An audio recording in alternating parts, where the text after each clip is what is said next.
अस्सलामुअलैकुम दोस्तों, कैसे हैं? उम्मीद है आप ठीक होंगे, खैर आफियत से होंगे और आपके बर्ड्स भी ठीक होंगे। आप देख रहे हैं बजीज़ पैरट्स वर्ल्ड। मैं हूं अब्दुल मतीन अब्बासी। तो दोस्तों, आज जो हमारा टॉपिक है वो है जी कि परिंदों में माइट्स का हो जाना, जूं का हो जाना। ये एक आम सी बात है, लेकिन अगर ये बर्ड को ज़्यादा नुकसान पहुंचा दें या बहुत ज़्यादा हद तक हो जाएं तो फिर ये बर्ड्स के लिए जानलेवा भी हो सकती हैं। और माइट्स ज़्यादा होने की वजह से जो है वो बर्ड्स ब्रीडिंग भी नहीं करते। अगर ब्रीडिंग पर हों तो फिर वो डिस्टर्ब रहते हैं, अपने चिक्स को भी मार देते हैं, ज़ख्मी कर देते हैं। तो माइट्स क्या होती हैं जी? ये देखें, ये बर्ड जो बैठा हुआ है पहले नंबर पर, इसकी चोंच आप देखें तो इसके ऊपर आपको लाइन सी नज़र आएगी।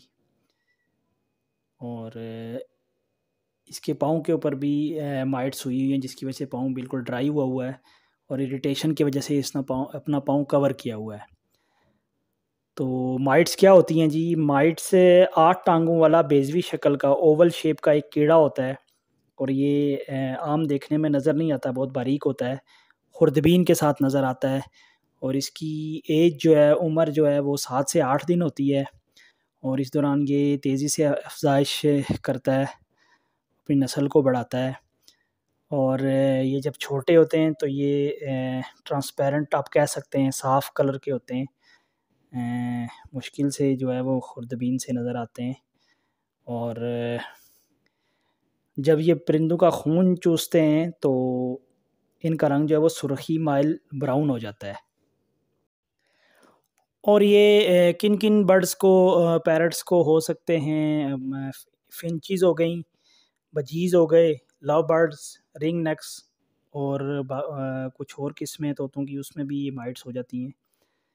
माइट्स जो है ये मुर्गी के पाँव की एक बीमारी होती है, उसमें भी मुर्गियों के माइट्स थोड़े से बड़े होते हैं। तो उसी की नस्ल से इनका ताल्लुक़ है, उसी की फ़ैमिली के साथ इनका ताल्लुक़ होता है। तो परिंदों में जो माइट्स होते हैं वो ज़्यादा बारीक होते हैं। और माइट्स कहाँ-कहाँ हो सकती हैं जी? सबसे पहले तो केजेस के कोने जो हो गए, निचली सतह हो गई केजेस की, वुडन केज हों या लोहे के केज हों, तो उसकी ऊपर वाली सतह पे सलाखों के साथ।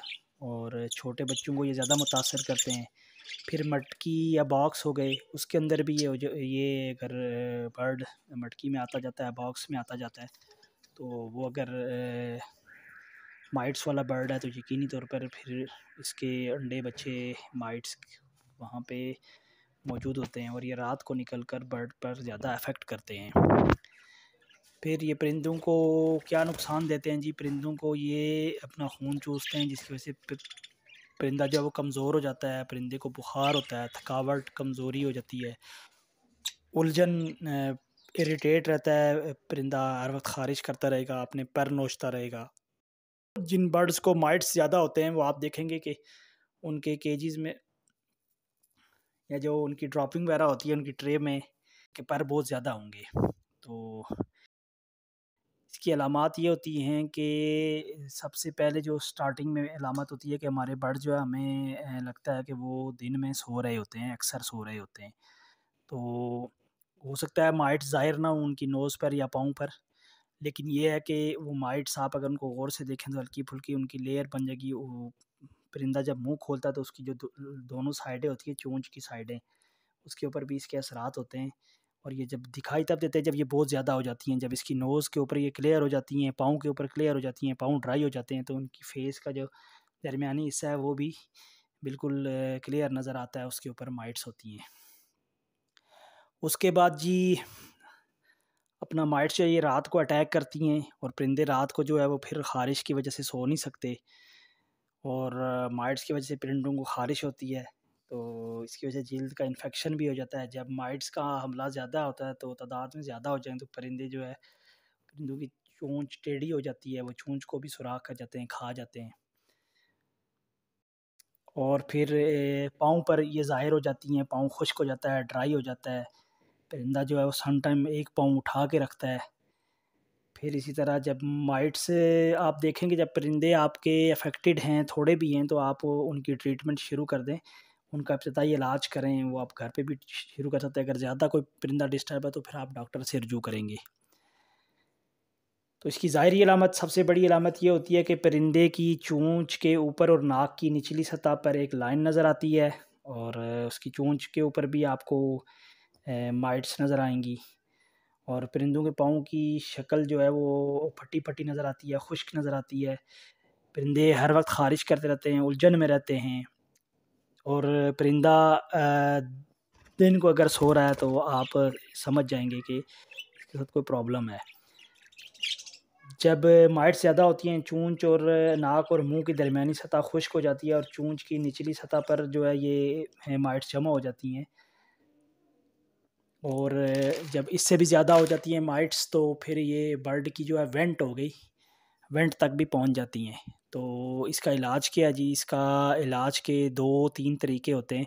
सबसे पहले तो आपकी इब्तदाई ट्रीटमेंट होती है जो आप घर में कर सकते हैं। अगर सर्दियों का मौसम है तो फिर आप ऑयल के साथ जो है वो, और वैसलीन भी यूज़ कर सकते हैं। परिंदों को जो है वो इनकी खुश्की दूर करते हैं। और उसके बाद आप डॉक्टर को चेक कराएंगे। डॉक्टर आपको सजेस्ट करेगा स्प्रे करें या इनको कोई पाउडर वगैरह से जो चींटियाँ वगैरह या और माइट्स होती हैं उनको जो मारने वाले पाउडर होते हैं वो डॉक्टर फिर आपको सजेस्ट करेगा। तो फिर आप अपने बर्ड का इलाज करेंगे। तो इसके इलाज कौन कौन से हैं जी? इसमें स्प्रे के साथ इनका इलाज किया जाता है, और फिर घरेलू टोटके हैं 2-3 किस्म के। स्प्रेज घर में बना के भी आप कॉलोनी के अंदर करेंगे, कॉलोनी को भी साफ़ करेंगे, केजेस को साफ़ करेंगे, बर्ड्स का भी ट्रीटमेंट करेंगे। और उसके बाद जो है वो जुओं और कीड़ों को मारने वाली जो है वो आप पाउडर भी इस्तेमाल कर सकते हैं। अगर आपके 2-4-6 बर्ड्स डिस्टर्ब हैं तो अगर कॉलोनी में बाकी बर्ड्स हैं तो आप फिर उनको भी स्प्रे वगैरह और उनकी ट्रीटमेंट, इनिशियल ट्रीटमेंट करेंगे। जो बर्ड ज़्यादा अफेक्ट हो वो, उसका इलाज ये होता है कि फिर आप डॉक्टर की हिदायत के मुताबिक करेंगे, या बहुत सारी वीडियोस यूट्यूब पर अवेलेबल भी हैं। तो मुख्तलिफ़ तरीके हैं, मुख्तलिफ़ किस्म के मुख्तलिफ़ नौइयत की बीमारी जिस तरह बर्ड्स को होती है। बाज़ के सिर्फ पाँव और फेस जो है वो मुतासिर होते हैं। फिर ये परों के जो सिरे होते हैं उसमें भी माइट्स हो जाती हैं, तो उसको स्प्रे के साथ भी और पाउडर के साथ भी रिमूव किया जाता है जी। इसके सर का जो ऊपर वाला हिस्सा है उसके अंदर भी होती हैं, उसको भी स्प्रे के साथ और जो है वो पाउडर से जो है एहतियात के साथ आँखों में ना जाए, मुँह में ना जाए। पाउडर ऐसे होते हैं, वैसे नुकसान नहीं देते वो अगर मुँह में भी चले जाएँ तो, लेकिन ये है कि एहतियात करनी चाहिए। तो मेरा ये जो बर्ड है इसकी मैंने ट्रीटमेंट की है। चले मैं आपको इसकी ट्रीटमेंट दिखा देता हूँ। तो ये देखें, ये हमने बनाया है जी अपना घर के अंदर, इनिशियल जो फर्स्ट एड जिसे कहते हैं। इसका रिज़ल्ट भी मैं आपको नेक्स्ट वीडियो में इंशाल्लाह दिखाऊंगा। ये हमने जी डाला है इसमें ऑलिव ऑयल 1 चम्मच, और 1 चम्मच डाली है सरसों का तेल, और उसमें हल्दी मिलाई है। चले जी, ये देखें, ये मैंने जो है ये मेल बज्जी जो है इसको पकड़ लिया है। बस बड़ी एहतियात के साथ आपने पकड़ना होता है, ज़ोर से दबाना नहीं होता ताकि उसको तकलीफ़ ना हो। ये कॉटन बड के साथ मैं इसकी चोंच के ऊपर लगा रहा हूँ, और इसकी नोज़ के साथ, बस नाक की सुराख के अंदर ऑयल वगैरह ना जाए।